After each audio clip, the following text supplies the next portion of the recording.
Hello friend, आज की इस वीडियो में बात करेंगे एनसीएल एग्जाम में असिस्टेंट फोरमैन मैकेनिकल के लिए सैंपल पेपर के बारे में। इस सैंपल पेपर में यहाँ पे आपको टेक्निकल के 70 क्वेश्चन देखने को मिलेंगे। ठीक है, जिसका पहला क्वेश्चन है fusible plug for a steam boiler is an alloy consisting of bismuth lead and tin. ठीक है, तो बी ऑप्शन इसका करेक्ट हो जाएगा। ये फ्यूजिबल प्लग जो बना होता है वो बिस्मिथ लेड और टिन का बना होता है। ये मेनली स्टीम बॉयलर में तब यूज़ किया जाता है जब भी स्टीम बॉयलर में ओवर हीटिंग होती है, वाटर लेवल कम हो जाता है और ओवर हीटिंग होती है। तो ओवर हीटिंग से बचने के लिए वहाँ पर हम फ्यूजिबल प्लग का यूज़ करते हैं। ठीक है, तो मैं आपको फ्यूजिबल प्लग दिखाता हूँ कैसा होता है।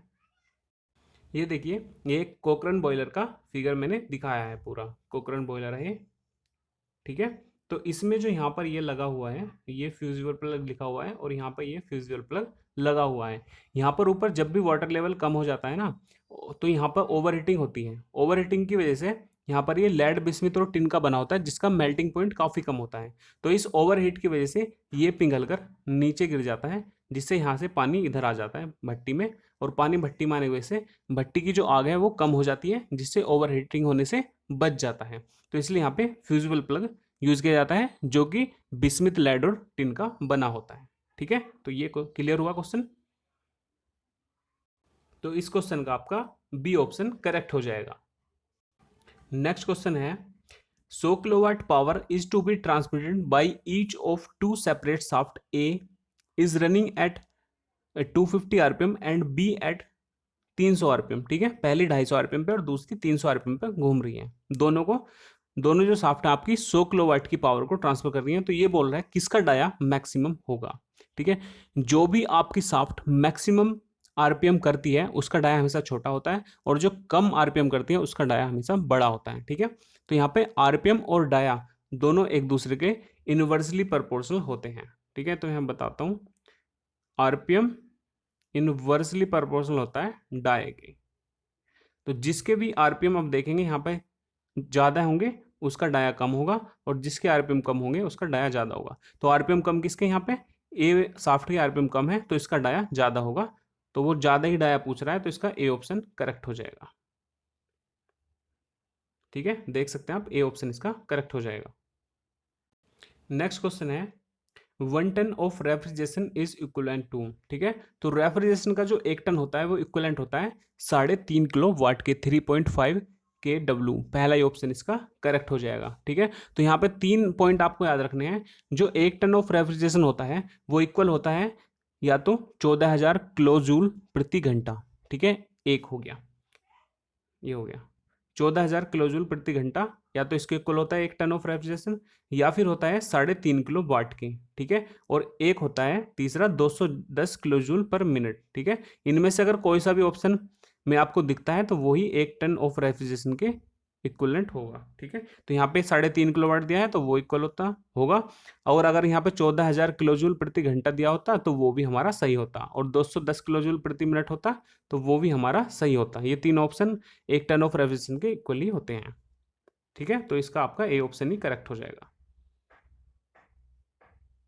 नेक्स्ट क्वेश्चन है what salt of calcium and magnesium cause temporary hardness of boiler feed water. ठीक है, तो कैल्शियम और मैग्नीशियम के किस लक्षण के वजह से बॉयलर फीड वाटर में टेम्पररी हार्डनेस आती है। ठीक है, अस्थायी कठोरता, तो वो आती है बाइकार्बोनेट की वजह से। इसका सी ऑप्शन यहाँ पे करेक्ट हो जाएगा। ठीक है, तो ये नीचे दिया गया है, जैसे देख सकते हैं, बॉयलर के फीड वाटर में अस्थायी कठोरता जो है वो कैल्शियम और मैग्नीशियम के बाइकार्बोनेट के कारण होती है, जो जल उबालने पर दूर किए जा सकते हैं। ठीक है, तो ये भी आपको याद रखना है, सी ऑप्शन इसका करेक्ट हो जाएगा। नेक्स्ट क्वेश्चन है if the shear force is zero along a section the bending moment at that section will be. ठीक है, तो जिस सेक्शन पे आपका शियर फोर्स जीरो होगा उस सेक्शन पे आपका जो बेंडिंग मोमेंट होगा वो मैक्सिमम और मिनिमम कुछ भी हो सकता है। ठीक है, तो इसका डी ऑप्शन करेक्ट हो जाएगा, आइदर मैक्सिमम और मिनिमम। नेक्स्ट क्वेश्चन है in impulse turbine pressure on the two side of moving blade. तो इम्पल्स टरबाइन में जो ब्लेड की दोनों साइडों पे प्रेशर कैसा होगा, तो वो सेम होता है, रिमेन सेम, कोई चेंज उसमें नहीं होता है। क्योंकि यहाँ पे जो सारा प्रेशर में चेंज होता है वो हमारा नोजल के अंदर होता है। यहाँ पर मूविंग ब्लेड में कोई प्रेशर में कोई चेंज नहीं होता, जैसा होता है ऐसे ही रहता है, रिमेन सेम। ठीक है, सी ऑप्शन इसका करेक्ट हो जाएगा। नेक्स्ट क्वेश्चन है हमारा, ए बेल कोलमैन साइकिल इज, ठीक है। तो बेल कोलमैन साइकिल को हम रिवर्स जूल साइकिल भी बोलते हैं। इसका बी ऑप्शन करेक्ट हो जाएगा। और यहाँ पर मैंने जूल साइकिल में कौन कौन से प्रोसेस होते हैं उसके लिए फॉर्मूला भी बताया हुआ है, वो मैं बताता हूँ आपको। जैसे यहाँ पे लिखना है आपको JAK, ठीक है। तो जे से बोलता हूँ जूल साइकिल, ए से है ऑटो साइकिल और के से है कार्नोट साइकिल, ठीक है। इसके नीचे लिखना है आपको PR, VR एंड TR, ठीक है। तो PR मतलब जूल साइकिल में आपके दो कांस्टेंट प्रेशर प्रोसेस और दो रिवर्सिबल एडियाबैटिक प्रोसेस होते हैं। रिवर्सिबल एडियाबैटिक प्रोसेस को आइसेंट्रोपिक प्रोसेस भी बोलते हैं, ठीक है। तो जूल साइकिल में याद रखना है आपको दो कांस्टेंट प्रेशर प्रोसेस और दो रिवर्सिबल एडियाबैटिक प्रोसेस, ये R है। उसके बाद ए सा होता है ऑटो साइकिल। ऑटो साइकिल में होते हैं दो कांस्टेंट वॉल्यूम प्रोसेस और दो रिवर्सिबल एडियाबैटिक प्रोसेस। उसके बाद के से है कार्नोट साइकिल। तो कार्नोट साइकिल में होते हैं आपके, इसके नीचे लिखा हो TR। टी मतलब दो कांस्टेंट टेम्परेचर प्रोसेस और दो रिवर्सिबल एडियाबैटिक प्रोसेस, या फिर रिवर्सिबल एडियाबैटिक को बोलते हैं आइसेंट्रोपिक, ठीक है। तो दो कांस्टेंट टेम्परेचर प्रोसेस और दो आइसेंट्रोपिक प्रोसेस कार्नोट में होते हैं, ठीक है। इन सबको आपको याद रखना है, ये 3 एग्जाम में काफी बार पूछे जाते हैं, ठीक है। और रिवर्स जूल साइकिल को हम बेल कोलमैन साइकिल बोलते हैं। तो प्रोसेस उसके चेंज नहीं होते हैं। बेल कोलमैन साइकिल में भी आपके दो कांस्टेंट प्रेशर प्रोसेस और दो ही आपके आइसेंट्रोपिक प्रोसेस होते हैं, ठीक है। तो बेल कोलमैन साइकिल के बारे में भी अब आपको पता लग गया ना कौन कौन से प्रोसेस होते हैं। दो आइसोबैरिक, मतलब कि आइसोबैरिक बोलते हैं दो कांस्टेंट प्रेशर प्रोसेस और दो रिवर्सिबल एडियाबैटिक प्रोसेस होते हैं आपके बेल कोलमैन साइकिल में, ठीक है। और बेल कोलमैन साइकिल को रिवर्स जूल साइकिल भी बोलते हैं। बी ऑप्शन इस क्वेश्चन का बी ऑप्शन करेक्ट हो जाएगा। नेक्स्ट क्वेश्चन है, for a maximum discharge ratio of pressure at the exit and at the inlet of nozzle P2/P1 is equal to, ठीक है। तो मैक्सिमम डिस्चार्ज के लिए यहाँ पर प्रेशर दिया गया है P2/P1, वो इक्वल किसके होगा, ठीक है। तो सी ऑप्शन यहाँ पे आपका करेक्ट हो जाएगा, दिया हुआ है 2/n+1 की पावर n/n-1, सी ऑप्शन इसका करेक्ट होगा। 10 नंबर क्वेश्चन है, काफी इंपॉर्टेंट है ये भी, Curtis turbine is an example of, ठीक है। तो कर्टिस टरबाइन आपका एग्जांपल है ये velocity compounded impulse steam turbine का। तो इसको आपको याद रखना है कि कर्टिस टरबाइन एग्जांपल है velocity compounded impulse steam turbine का, ये एग्जांपल है। डी ऑप्शन इसका करेक्ट होगा। नेक्स्ट क्वेश्चन है, a coil is cut into two halves, the stiffness of cut coil will be, ठीक है। आप एक कोयल को दो पार्ट में काट देते हैं तो उसके बाद पूछ रहा है कि उसकी स्टिफनेस कितनी हो जाएगी। तो स्टिफनेस का एक फॉर्मूला है ये KE = NK। जितने भी आप उसके पार्ट करेंगे उसे एन बोलते हैं। एन है भागों की संख्या, यहाँ पे दी गई है, ठीक है। तो आपने उसके 3 पार्ट करेंगे तो यहाँ पे 3 आ जाएगा, 2 पार्ट करेंगे तो 2 आ जाएगा, एक करोगे तो एक ही रह जाएगा। तो जितने पार्ट भी आप करोगे तो यहाँ पे एन की वैल्यू बढ़ने से आपकी स्टिफनेस की वैल्यू भी बढ़ जाएगी, ठीक है। तो उसने क्या है कि 2 भागों में बांटा है तो उसकी स्टिफनेस कितनी हो जाएगी, वो भी यहाँ पे 2 गुना हो जाएगी, ठीक है। तो ए ऑप्शन इसका करेक्ट हो जाएगा। नेक्स्ट क्वेश्चन है हमारा, a device use to increase the temperature of steam without raising its pressure is called, ठीक है।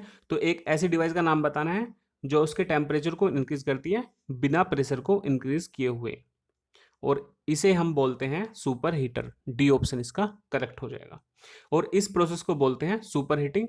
जब भी आप पीवी डायग्राम पर देखेंगे, पीवी डायग्राम पर, ठीक है, जब ऐसे वेपर डोम बनता है वहां पे ऐसा बनेगा, थोड़ा नोक नहीं, इस तरह से वेपर डोम बनता है तो इस तरह से जाता है ये, इस तरह से जाता है, ये कांस्टेंट होती है लाइन, ठीक है।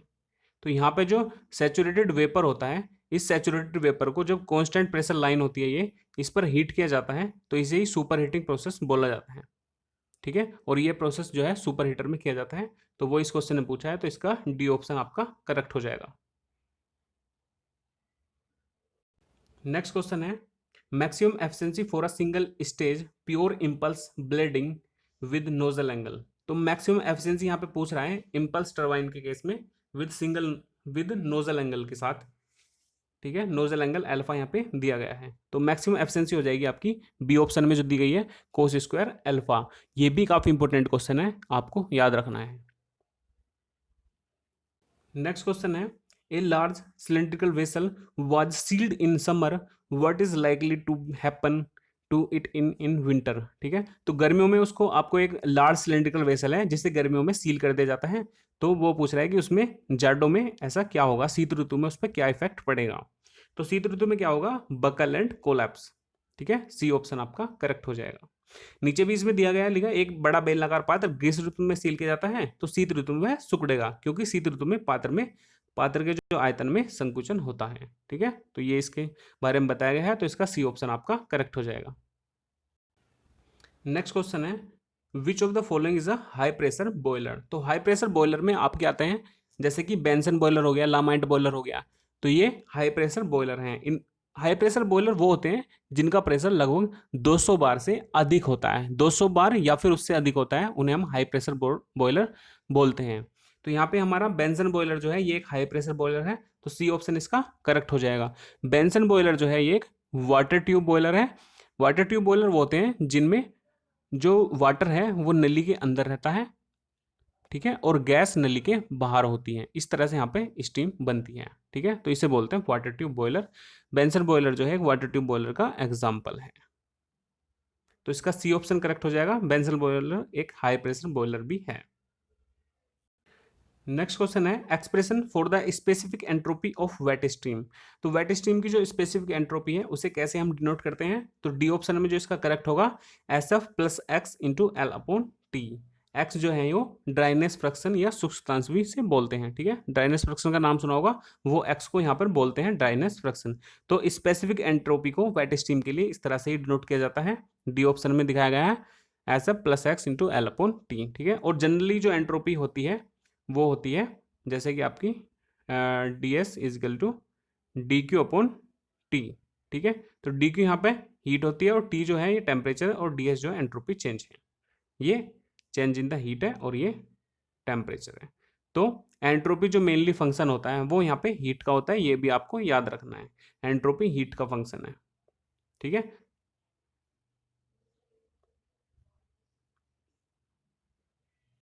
नेक्स्ट क्वेश्चन है weakest section of a diamond riveting is the section which pass through first row. ठीक है, तो इसका ए ऑप्शन ही करेक्ट हो जाएगा। जो सेक्शन फर्स्ट रो से पास होता है वो सबसे कमजोर होता है। अब इसको मैं दिखा दूं डायमंड रिवेटिंग होती किस तरह से है, तो यहाँ पे नीचे दिखाया गया है इस तरह से डायमंड रिवेटिंग होती है। मतलब जो अंदर वाला जो पत्ती होती है उसमें मैक्सिमम रिवेट लगी होती है और बाहर की तरफ जो आती है तो उसमें रिवेटों की संख्या घटती जाती है, इसे बोलते हैं डायमंड रिवेटिंग। और जो फर्स्ट रो है इसकी वो ही सबसे वीकेस्ट होती है, तो ये भी इसमें बताया गया, ये आपको याद रखना है। डायमंड रिवेटिंग की शेप इस तरह से होती है, तो इसका ए ऑप्शन करेक्ट है, फर्स्ट रो। नेक्स्ट क्वेश्चन है the specific speed NS of a centrifugal pump is given by. तो सेंट्रीफ्यूगल पंप की यहाँ पर स्पेसिफिक स्पीड पूछी है तो आपको बतानी है, तो डी ऑप्शन में वो करेक्ट हो जाएगी N√Q अपॉन H की पावर 3/4। ठीक है, तो ये इसका करेक्ट हो जाएगा डी ऑप्शन। यहाँ पे जो Q है वो डिस्चार्ज है और H जो है वो वाटर हेड दिया गया है। NS आपको पता ही है वो है specific speed of centrifugal pump. Next question है impulse turbine is generally fitted. Impulse turbine को जनरली कहाँ फिट करते हैं, तो इसका होगा सी ऑप्शन करेक्ट है, little above the tail race. Tail race से थोड़ा ऊपर यहाँ पर फिट करते हैं इम्पल्स टर्बाइन को, सी ऑप्शन इसका करेक्ट हो जाएगा। आवेगी टरबाइन के बारे में कुछ और इंपॉर्टेंट पॉइंट्स दिए गए हैं कि आवेगी टरबाइन को चलाने के लिए जल की कम मात्रा अधिक ऊंचाई पर उपलब्ध होनी चाहिए। यह टरबाइन हाई हेड टरबाइन है और आवेगी टरबाइन के जो हेड का मान है, जो मैक्सिमम पानी का वाटर हेड होना चाहिए इसमें, वो 250 मीटर से अधिक होना चाहिए आवेगी टरबाइन इम्पल्स टरबाइन के लिए। ठीक है, और ये लगाया जाता है little above the tail race, C option इसका करेक्ट हो जाएगा। नेक्स्ट क्वेश्चन है सॉलिड एंड लिक्विड हैव। तो सॉलिड और लिक्विड यहाँ पर one value of specific heat रखते हैं, ये ऑप्शन इसका करेक्ट हो जाएगा। ठीक है, सॉलिड और लिक्विड की एक वैल्यू होती है स्पेसिफिक हीट की, और गैस के केस में उसकी गैस की जो है 2 वैल्यू होती है स्पेसिफिक हीट की। गैस की 2 स्पेसिफिक हीट होती है, एक होती है specific heat at constant pressure और एक होती है गैस की specific heat at constant volume. ठीक है, ये जो आपने सुना होगा CP upon CV and CP and CV। ठीक है, 2 होती हैं ये गैस के लिए होती हैं, ये होती है कांस्टेंट प्रेशर पर स्पेसिफिक हीट और ये कांस्टेंट वॉल्यूम पर होती है स्पेसिफिक हीट। ये दो हीट होती है गैस के लिए, और सॉलिड और लिक्विड के लिए एक स्पेसिफिक हीट आपकी होती है, स्पेसिफिक हीट। ठीक है, इनका रिलेशन भी आपको पता होगा सीपी और सीवी में, वो भी मैं बता देता हूं। सीवी का जो होता है CP minus CV is equal to R upon J, एक रिलेशन ये होता है इनका, और एक होता है CP upon CV is equal to gamma. ठीक है, दोनों रिलेशन ही एग्जाम के पॉइंट ऑफ व्यू से काफी इंपॉर्टेंट है, और काफी बार एग्जाम में ये रिलेशन आ चुके हैं, इन्हें भी आप याद कर लें। नेक्स्ट क्वेश्चन है degree of reaction of a Kaplan turbine. तो कैपलाइन टरबाइन की यहाँ पे डिग्री ऑफ रिएक्शन पूछी है, तो उसके लिए डी ऑप्शन इसका करेक्ट होगा, greater than 1/2 but less than 1। ठीक है, कैपलाइन टरबाइन की जो डिग्री ऑफ रिएक्शन होती है वो 1/2 से ज्यादा और 1 से कम होती है। नीचे यहाँ पे दिखाया गया है कैपलाइन टरबाइन के लिए जो डिग्री ऑफ रिएक्शन 1/2 से ज्यादा और 1 से कम होती है, और फ्रांसिस टरबाइन के लिए 0 से ज्यादा और 1 से कम होती है। ये आपको याद रखना है। डिग्री ऑफ रिएक्शन क्या होती है वो भी यहाँ पे दिखाया गया है, मूविंग ब्लेड पर हानि अपॉन मूविंग ब्लेड पर हानि प्लस चल ब्लेड पर हानि। ठीक है, ये इसका फॉर्मूला है डिग्री ऑफ रिएक्शन का, ये भी आप याद कर सकते हैं। नेक्स्ट क्वेश्चन है internal energy is a function of only. ठीक है, तो इंटरनल एनर्जी किसका फंक्शन है, केवल ये टेम्परेचर का फंक्शन होता है ओनली इंटरनल एनर्जी। ठीक है, बी ऑप्शन इसका करेक्ट हो जाएगा। इंटरनल एनर्जी का फॉर्मूला होता है E is equal to M C V del T. ठीक है, ये होता है, एम क्या है, मास होता है, सी वी जो है specific heat at constant volume gas के लिए होता है, और डेल्टा टी जो है टेम्परेचर चेंज है। तो मेनली ये दोनों तो मास और सी वी कॉन्स्टेंट होते हैं, तो ई जो यहाँ पे मेनली प्रोपोर्शनल होता है वो डेल्टा टी के होता है। ठीक है, तो यहाँ पे हमारी जो इंटरनल एनर्जी है वो किसका फंक्शन है, टेम्परेचर का फंक्शन है, और इसे जूल का नियम भी हम बोलते हैं। हमारी जो इंटरनल एनर्जी है वो डिपेंड करती है टेम्परेचर पर, इसे जूल का लॉ भी बोलते हैं, E directly proportional to the temperature.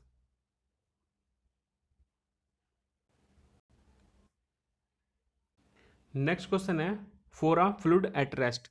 तो फ्लूइड की रेस्ट कंडीशन में शियर स्ट्रेस पर क्या इफेक्ट पड़ेगा, shear stress is 0।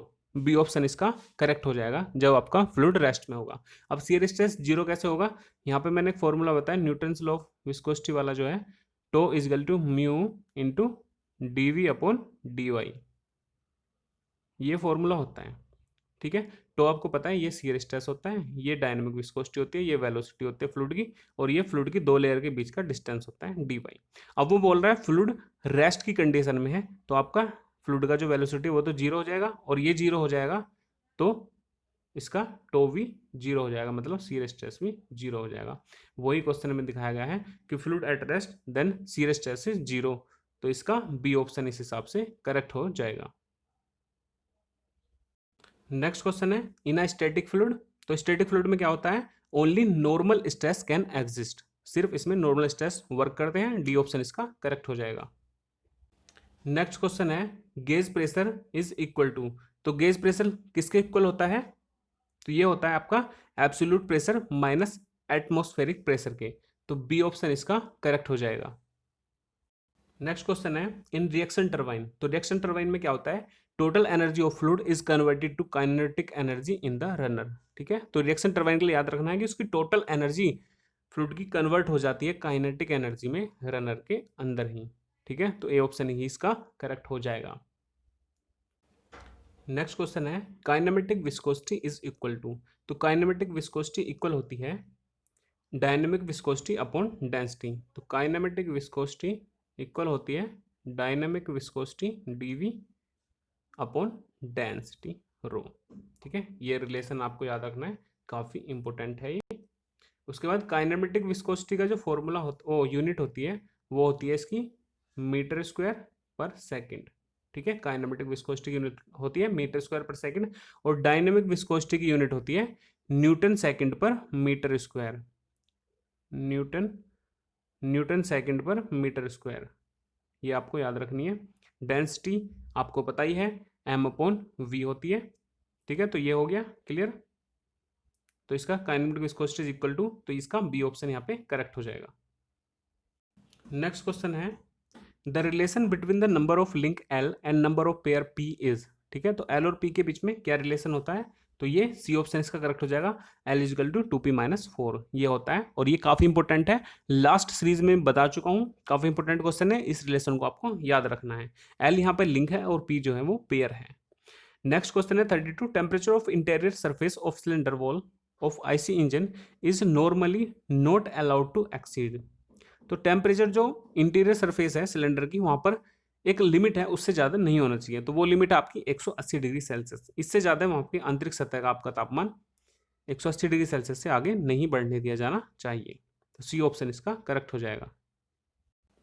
Next question है इन्वर्जन ऑफ अ मैकेनिज्म। तो मैकेनिज्म का इन्वर्जन क्या होता है, तो वो यहाँ पे जब सारे ऑप्शन आप पढ़ते हैं, changing of a higher pair to lower pair, या फिर टर्निंग इट अपसाइड डाउन, या फिर obtained by reversing the input and output motion, और डी है नन ऑफ द आउट। तो इनमें से कोई सा भी इन्वर्जन मैकेनिज्म का नहीं होता है, क्योंकि जब मैकेनिज्म का इन्वर्जन होता है वो तब बनता है जब मैकेनिज्म की किसी भी एक जो लिंक है, एक कड़ी होती है, उसको आप फिक्स कर देते हैं, तब वो इन्वर्जन उसका बन जाता है। और मैकेनिज्म में जितनी लिंक होती हैं, जितनी भी कड़ी होती हैं, उसको आप अलग अलग कड़ी को फिक्स करके उतने उसके इन्वर्जन आप बना सकते हैं और उन्हें अलग अलग यूज में ले सकते हैं, ठीक है।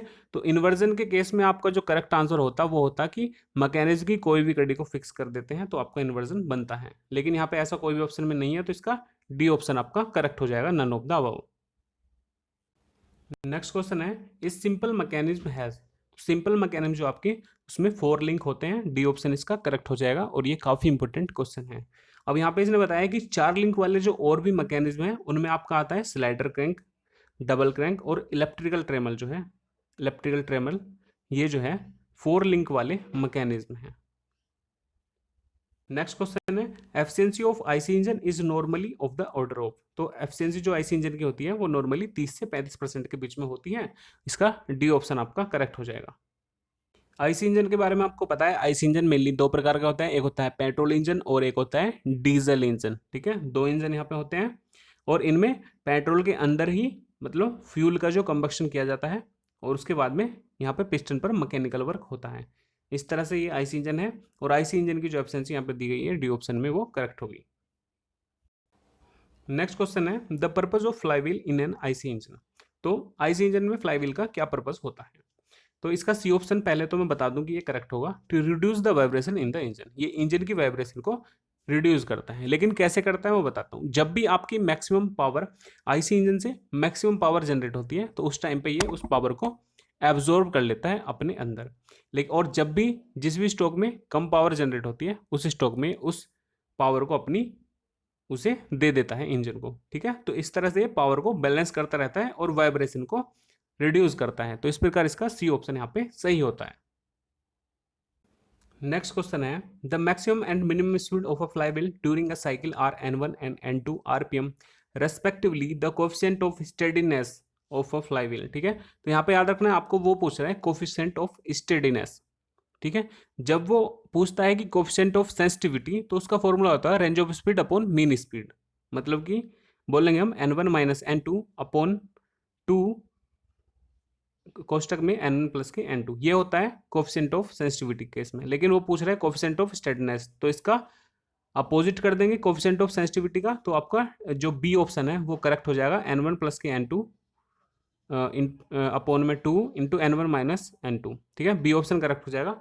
और कोफिशिएंट ऑफ सेंसिटिविटी का मैं रॉन्ग बता दिया है मैंने, वो हो जाएगा कोफिशिएंट ऑफ सेंसिटिविटी आपका सी ऑप्शन में जो दी गई है उसे हम यहाँ पे बोलेंगे कोफिशिएंट ऑफ सेंसिटिविटी, नहीं नहीं नहीं, एक मिनट, कोफिशिएंट ऑफ सेंसिटिविटी मैं यहाँ पे लिखता हूँ, ये दूसरा होगा, कोफिशिएंट ऑफ सेंसिटिविटी, ठीक है, सेंस समझ जाना है, sensitivity is equal to range of speed, मतलब N1 माइनस के N2 upon mean speed. Mean speed होती है N1 प्लस के N2 अपॉन में 2, ये होता है कोफिशिएंट ऑफ सेंसिटिविटी। और कोफिशिएंट ऑफ स्टेडीनेस इसका उल्टा हो जाता है, ठीक है, तो इसलिए इसका बी ऑप्शन यहाँ पे करेक्ट हो जाता है। नेक्स्ट क्वेश्चन है cetane number of a petrol is around, ठीक है। तो पेट्रोल का जो सीटेन नंबर होता है वो कितना होता है, तो डी ऑप्शन में दिया गया है वो 55 से 70 के बीच में इसका सीटेन नंबर होता है। ऑक्टेन नंबर होता है लगभग इसका 80 से 85 के आसपास। ठीक है, तो C10 और ऑक्टेन पता लग गया। C10 55 से 70 के बीच में और ऑक्टेन 80 से 85 के बीच में इसका होता है। ऑक्टेन नंबर को बोलते हैं NF10 और आइसोऑक्टेन के मिश्रण में आइसोऑक्टेन का जो आयतन है उसके जो परसेंटेज है उसे ईंधन का ऑक्टेन नंबर यहाँ पे वो कहलाता है। ठीक है, नीचे दिया भी गया है, देख सकते हैं आप। NF10 तथा आइसोऑक्टेन के मिश्रण में आइसोऑक्टेन के आयतन के द्वारा प्रतिशत ईंधन का ऑक्टेन नंबर कहलाता है और यह इग्निशन क्वालिटी को प्रदर्शित करता है। ठीक है, ये सब इसमें बताए गए हैं तो इन्हें भी आप देख सकते हैं। नेक्स्ट देखते हैं। नेक्स्ट क्वेश्चन है governor is used in automobile to. ठीक है, तो गवर्नर हमारा कंट्रोल करता है कंट्रोल द डेल्टा एन। ठीक है, तो सी ऑप्शन इसका कंट्रोल हो जाएगा। और नीचे इसमें दिया भी गया है ऑटोमोबाइल में गवर्नर का प्रयोग जो है वो डेल्टा एन को नियंत्रित करने के लिए किया जाता है और यह एक ऐसी युक्ति है जो सवैतई इंजन में भेजे जाने वाले वर्किंग फ्लूइड को कंट्रोल करके इंजन की आउटपुट को कंट्रोल करती है। ठीक है, तो सी ऑप्शन इसका करेक्ट हो जाएगा। और अगर यहाँ पे फ्लाईव्हील के बारे में पूछता तो फ्लाईव्हील के केस में यहाँ पे बी ऑप्शन आपका करेक्ट हो जाता। Delta N upon delta T को कंट्रोल करने के लिए आपका फ्लाईव्हील का प्रयोग किया जाता है। गवर्नर केस में पूछा है तो आपका सी ऑप्शन करेक्ट होगा। नेक्स्ट है 42 नंबर क्वेश्चन है which one of the following is the gravity control type governor. तो ग्रेविटी कंट्रोल टाइप गवर्नर में आपका आएगा वॉट गवर्नर। ठीक है, तो यहाँ पे नीचे आपके जितने भी गवर्नर हैं उनका दिया गया है कितने प्रकार के होते हैं। गवर्नर के प्रकार हैं, दो प्रकार के होते हैं मेनली। एक तो इनर्शिया टाइप गवर्नर होते हैं, सेंट्रीफ्यूगल टाइप गवर्नर। ठीक है, सेंट्रीफ्यूगल टाइप गवर्नर के फिर और टाइप है। इसमें होता है पेंडुलम टाइप और फिर है डेड वेट टाइप, अचल भार बोलते हैं, और फिर है स्प्रिंग लोडेड गवर्नर। यहाँ पे जो पेंडुलम टाइप गवर्नर है इसे ही यहाँ पे बोलते हैं ग्रेविटी कंट्रोल गवर्नर, जिसमें वाट गवर्नर आता है। डेड वेट वाले में आपके दो हैं, पोर्टर गवर्नर और पोरल गवर्नर। ठीक है, और स्प्रिंग लोडेड में होते हैं आपके हॉर्टल गवर्नर, विल्सन हॉर्टन, हार्टिंग और पिकरिंग गवर्नर। ठीक है, तो इन सभी को याद रखना है। वो वहां पर पूछ सकता है कि आपका स्प्रिंग लोडेड गवर्नर कौन सा है, तो आपको याद रखने हैं हॉर्टनल, विल्सन हॉर्टनल, हार्टिंग और पिकरिंग। ठीक है, और वो पूछता है डेड वेट गवर्नर तो पोर्टर और प्रोवेल हो जाएंगे। ठीक है, तो इस पूरे इसका जो जितने भी टाइप है इन सबको आपको याद रखना है। और 42 नंबर क्वेश्चन का आपका जो सी ऑप्शन है वो करेक्ट हो जाएगा। व्हाट गवर्नर ही आपका ग्रेविटी कंट्रोल टाइप गवर्नर है। नेक्स्ट क्वेश्चन है इंक्रीज इन प्रेशर। दाब बढ़ाने से क्या होता है, बॉइलिंग पॉइंट पर क्या इफेक्ट पड़ेगा। तो दाब बढ़ाने से आपका बॉइलिंग पॉइंट बढ़ जाता है और दाब घटाने से बॉइलिंग पॉइंट घट जाता है। तो ये इसी के अकॉर्डिंग आप देखेंगे तो प्रेशर इंक्रीज करने पर आपका raise the boiling point of a liquid, B option इसका करेक्ट हो जाएगा। नेक्स्ट क्वेश्चन है Hartnell governor could be classified under the head of. ठीक है, तो अब यहाँ पे हार्टनेल गवर्नर के बारे में पूछा है तो मैंने बताया ये स्प्रिंग लोडेड गवर्नर के अंदर आता है। तो यहाँ पे ऐसा कोई भी ऑप्शन में नहीं है तो इसके लिए इसका डी ऑप्शन करेक्ट हो जाएगा, none of the above. Next question है 45 number when the speed of a governor increase then. जब गवर्नर की स्पीड बढ़ती है तो क्या कंडीशन होती है, तो वहां पर आपका height of the governor decrease but radius of rotation increase. ठीक है, सी ऑप्शन आपका करेक्ट हो जाएगा। और यहाँ पे एक रिलेशन भी होता है स्पीड और हाइट में। ठीक है, तो एच इनवर्सली प्रोपोर्शनल होता है एन स्क्वायर के। ठीक है, तो जब भी आपकी हाइट बढ़ेगी तो एन तो आपका मतलब यहाँ पे एन बढ़ेगा, जब भी स्पीड बढ़ेगी तो आपकी हाइट हमेशा घटेगी क्योंकि ये इनवर्सली प्रोपोर्शनल होता है। तो इसलिए स्पीड बढ़ने पर आपकी हाइट घटती है। तो वो सी ऑप्शन में दिया गया है height of governor decrease but radius of rotation increase. ठीक है, तो सी ऑप्शन इसका करेक्ट हो जाएगा।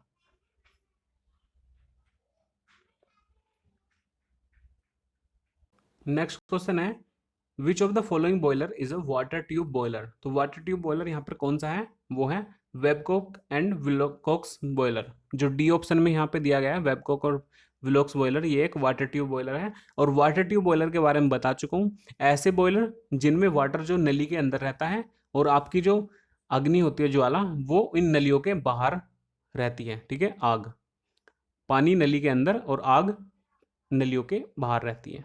ठीक है, ऐसे बॉयलर को हम बोलते हैं वाटर ट्यूब बॉयलर। तो वाटर ट्यूब बॉयलर का जो एग्जांपल है यहाँ पे वो आपका डी ऑप्शन में करेक्ट हो जाएगा।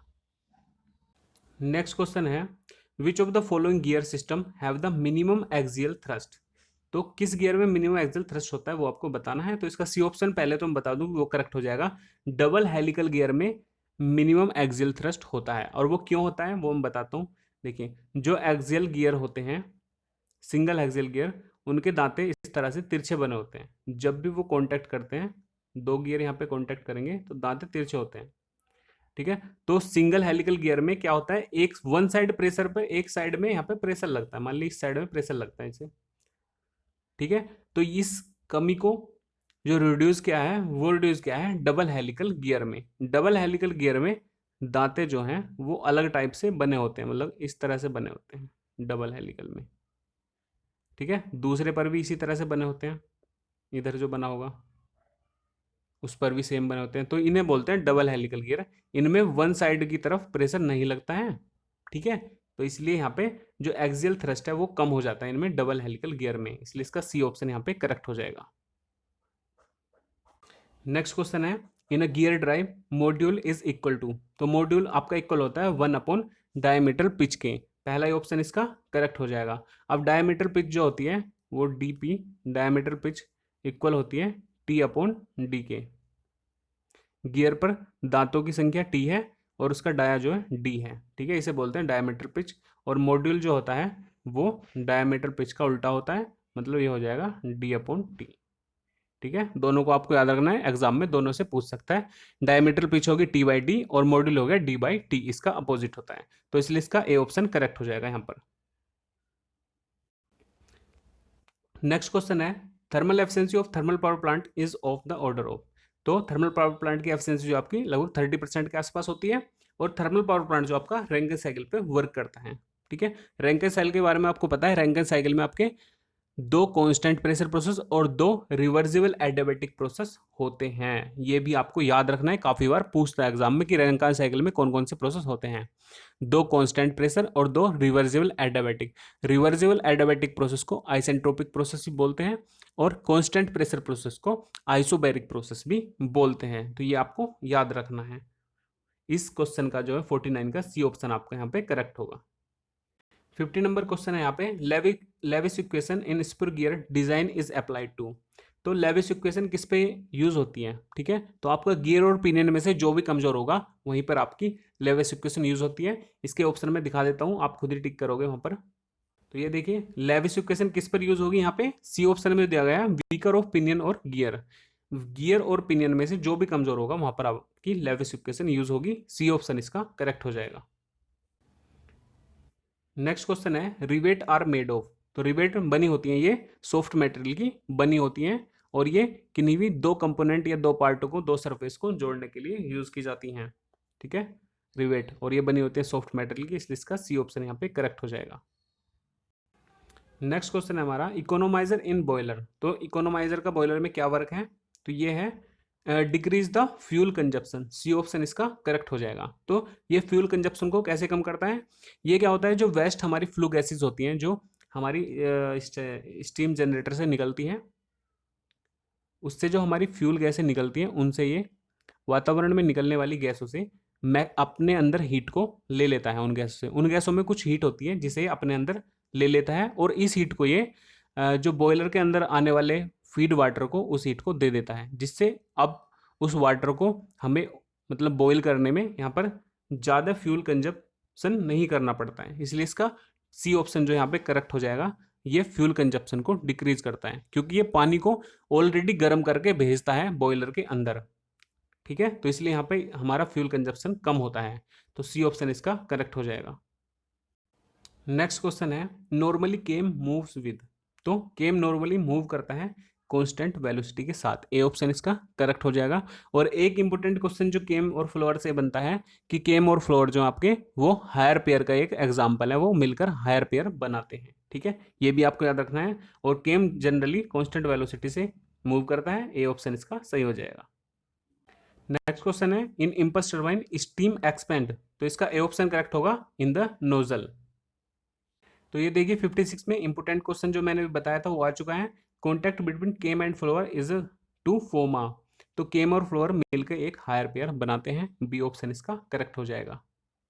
नेक्स्ट क्वेश्चन है, pitch point on a came axis on, ठीक है, तो पिच पॉइंट केम एक्सिस पे कहां पर होता है, तो ये होता है आपका, सी ऑप्शन इसका करेक्ट हो जाएगा, point on came pitch curve at which pressure angle is maximum. ठीक है, तो पिच कर्व पे वह पॉइंट जहां पर प्रेशर एंगल मैक्सिमम होता है वही आपका पिच पॉइंट होता है। तो इसका सी ऑप्शन आप देख सकते हैं, वो ही करेक्ट है। नेक्स्ट क्वेश्चन है the function of condenser in thermal power plant is. तो कंडेंसर का क्या फंक्शन है थर्मल पावर प्लांट में? तो वो सारे ही फंक्शन ये हैं, ऑल ऑफ द अबव इसका सही होगा। और ये सारे फंक्शन कंडेंसर के होते हैं थर्मल पावर प्लांट के अंदर, ठीक है। इन सभी फंक्शन को आपको याद रखना है, क्योंकि कभी कभी एग्जाम में एक फंक्शन आपको दे देगा और बाकी गलत होंगे, तो आपको पहचानना है कौन सा करेक्ट होगा। तो पहला इसमें दिया गया है to act as reservoir to receive steam from a turbine, ठीक है। तो एक ये कंडेंसर जो है एक रिजर्वोयर की तरह वर्क करता है स्टीम को कलेक्ट करने के लिए फॉर टरबाइन, ठीक है। टरबाइन के लिए स्टीम को कलेक्ट करता है, रिसीवर की तरह वर्क करता है कंडेंसर। पहला तो ये वर्क हो गया। दूसरा है condense steam into condensate to be reused again, ठीक है। तो ये स्टीम को कंसेंट करता है, मतलब भाप को सघन सघन करता है, फिर से उसे पानी में बदल देता है, ठीक है, ताकि उसे हम फिर से यूज कर सकें। और तीसरा जो इसका वर्क है वो है टू क्रिएट वैक्यूम, ये वैक्यूम क्रिएट करता है। डी है ऑल ऑफ द अबव, तो इसका all of the above he correct answer होगा। 59 नंबर क्वेश्चन है using lubricants on engine part is an example of reducing. तो लुब्रिकेंट हम इंजन में यूज करते हैं मेनली फ्रिक्शन को रिड्यूस करने के लिए, तो इसका डी ऑप्शन यहाँ पर करेक्ट हो जाएगा। नेक्स्ट क्वेश्चन है in thrust bearing the load act, ठीक है। तो थ्रस्ट बियरिंग में लोड जो एक्ट करता है वो along the axis of rotation, जो रोटेशन की एक्सिस है उसके अलोंग ही वहां पर थ्रस्ट लोड लगता है, तो इसका ए ऑप्शन यहाँ पे करेक्ट हो जाएगा। नेक्स्ट क्वेश्चन है 61 volumetric efficiency of air compressor is. तो एयर कंप्रेसर की जो आयतनिक दक्षता या फिर वॉल्यूमेट्रिक एफिशिएंसी होती है वो होती है, बी ऑप्शन में दी गई है the ratio of air actually delivered, ठीक है, to the amount of piston displacement. ये होता है, ये एक रेशो होता है, मैं लिख के बताता हूँ आपको। जो वॉल्यूमेट्रिक एफिशिएंसी होती है, एक मिनट, वॉल्यूमेट्रिक एफिशिएंसी जो होती है वो होती है एयर एक्चुअली, एयर जो डिलीवर्ड की गई है, एयर डिलीवर्ड हुई है वो, और दूसरा होता है पिस्टन का, पिस्टन डिस्प्लेसमेंट, DISP ओनली मैं लिखता हूँ। तो air actually delivered upon piston displacement को बोलते हैं वॉल्यूमेट्रिक एफिशिएंसी, ठीक है। तो बी ऑप्शन इसका करेक्ट हो जाएगा। या फिर इसे ऐसे बोलते हैं वॉल्यूमेट्रिक एफिशिएंसी को वास्तविक आयतन अपॉन स्ट्रोक आयतन, मतलब actually volume upon swept volume के अनुपात को भी हम वॉल्यूमेट्रिक एफिशिएंसी बोलते हैं। 62 जो 62 नंबर क्वेश्चन है, 62 number the life of bearing is expressed in, ठीक है। तो बियरिंग की लाइफ को हम एक्सप्रेस करते हैं वर्किंग आवर में, ठीक है। यहाँ ऑप्शन में है नहीं, तो इसका डी ऑप्शन करेक्ट हो जाएगा, नन ऑफ द अबव, क्योंकि बियरिंग की लाइफ को हम वर्किंग आवर में व्यक्त करते हैं। और बियरिंग की जो लाइफ है वो क्लास ऑफ मशीन, मशीन की क्लास के अनुसार ही होती है, ठीक है। तो इस क्वेश्चन का जो डी ऑप्शन यहाँ पे करेक्ट हो जाएगा, कोई सा भी यहाँ पे दिया नहीं गया है। अगर यहाँ पे किसी में दिया हो वर्किंग आवर तो वही आपका करेक्ट होगा। नेक्स्ट क्वेश्चन है centrifugal compressor work on the principle. तो सेंट्रीफ्यूगल जो कंप्रेसर है वो वर्क करता है, बी ऑप्शन इसका करेक्ट हो जाएगा, conversion of kinetic energy into pressure, ठीक है। तो गतिज ऊर्जा को दाब ऊर्जा में बदलने के लिए यूज होता है सेंट्रीफ्यूगल कंप्रेसर, इसी प्रिंसिपल पर वर्क करता है। बी ऑप्शन इसका करेक्ट होगा 64 नंबर क्वेश्चन का। नेक्स्ट क्वेश्चन है law of parallelogram of forces give the resultant of, ठीक है। तो ये जो नियम है ये रिजल्टेंट देता है टू कोप्लेनर कॉन्करेंट फोर्सेस, मतलब दो समतलीय और एक ही बिंदु पे लगने वाले जो बल होते हैं उनका जो परिणामी निकाला जाता है वो लॉ ऑफ पैरेललोग्राम के द्वारा ही निकाला जाता है। बी ऑप्शन इसका करेक्ट हो जाएगा। नेक्स्ट है 66 नंबर क्वेश्चन है acceleration of a body is expressed by, ठीक है। तो एक्सीलरेशन को हम dv अपॉन dt से तो मेनली एक्सप्रेस करते हैं, क्योंकि वॉल्यूम अपॉन जो वेलोसिटी अपॉन टाइम जो है वो हमारा एक्सीलरेशन होता है, तो ए ऑप्शन इसका करेक्ट हो जाएगा। उसके बाद बी ऑप्शन जो है वो भी करेक्ट हो जाएगा, D square upon dt square, और सी ऑप्शन है वो भी करेक्ट हो जाएगा, ठीक है। तो इसके ऑल ऑफ द अबव ही यहाँ पे सही होंगे। और वो कैसे होंगे नीचे यहाँ पे डिस्क्राइब भी किया गया है, क्योंकि v की वैल्यू जो होती है यहाँ पे देखिए, v की वैल्यू होती है v is equal to D S upon T, ठीक है, ये होता है डी एस अपॉन टी।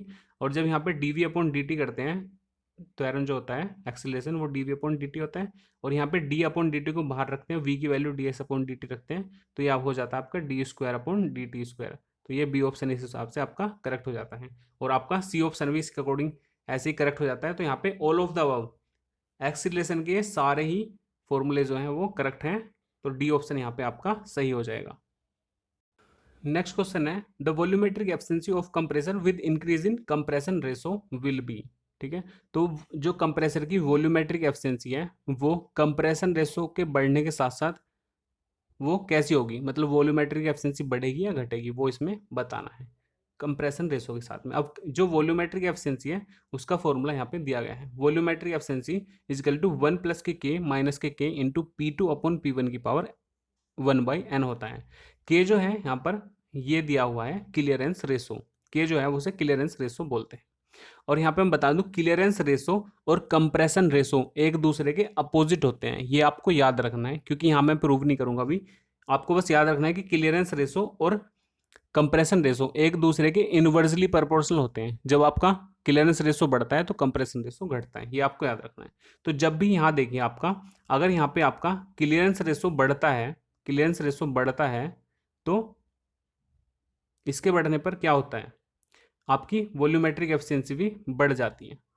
ठीक है, तो क्लियरेंस रेशो के बढ़ने पर वॉल्यूमेट्रिक एफिशिएंसी बढ़ती है। ठीक उसी प्रकार क्लियरेंस रेशो और वॉल्यूमेट्रिक एफिशिएंसी डायरेक्टली प्रोपोर्शनल हुए, और जो आपका कंप्रेशन रेशो है वो इनवर्सली प्रोपोर्शनल है। तो इसका जो है, जब आपका कंप्रेशन रेशो इंक्रीज होगा तो आपकी वॉल्यूमेट्रिक एफिशिएंसी डिक्रीज हो जाएगी। तो इसका बी ऑप्शन यहाँ पे, सॉरी इंक्रीज हो जाएगी, उसने अलग बोला है ना वहाँ पे।